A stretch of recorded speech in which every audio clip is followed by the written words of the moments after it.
अकोटफैल police station क्षेत्र के गुलाब पहलवान के hotel के सामने देर रात कांग्रेस और एमआईएम पार्टी के नगर सेवकों के समर्थकों के बीच पुराने विवाद को लेकर टकराव हो गया। इस दौरान समर्थकों में भयंकर मारपीट हुई।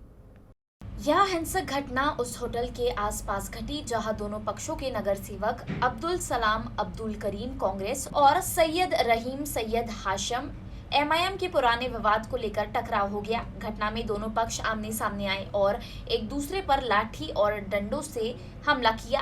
इस झड़प में घायल हुए लोगों को तुरंत उपचार के लिए अस्पताल में भर्ती कराया गया। पास के नागरिकों ने मारपीट की सूचना पुलिस को दी, जिसके बाद अकोटफैल पुलिस तुरंत मौके पर पहुंची। पुलिस ने स्थिति को काबू में कर लिया और दोनों समूहों के दो लोगों को हिरासत में ले लिया। पुलिस ने बताया कि दोनों पक्षों ने एक दूसरे के खिलाफ शिकायत दर्ज कराई है और इस पर अपराध दर्ज करने की प्रक्रिया चल रही है। अकोटफैल पुलिस स्टेशन में देर रात दोनों पक्षों की शिकायतें दर्ज की गई। पुलिस निरीक्षक रहीम शेख के अनुसार अब क्षेत्र में पूर्ण शांति है।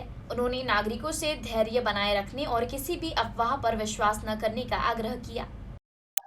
अंदाजे 8:30 वाजताच्या सुमारास रात्रीला एमआयएम पक्षाचे नगरसेवक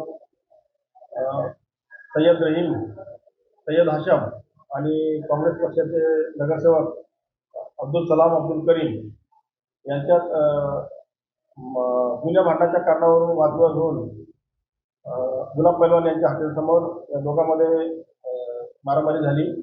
त्यामध्ये त्यांचे 2-3 समर्थक एकमेकांचे दोन 3 समर्थक आपसात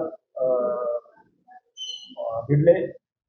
त्यांना जखमी झाल्याने त्यांना दवाखान्यात पाठवलेलं आहे आणि सध्या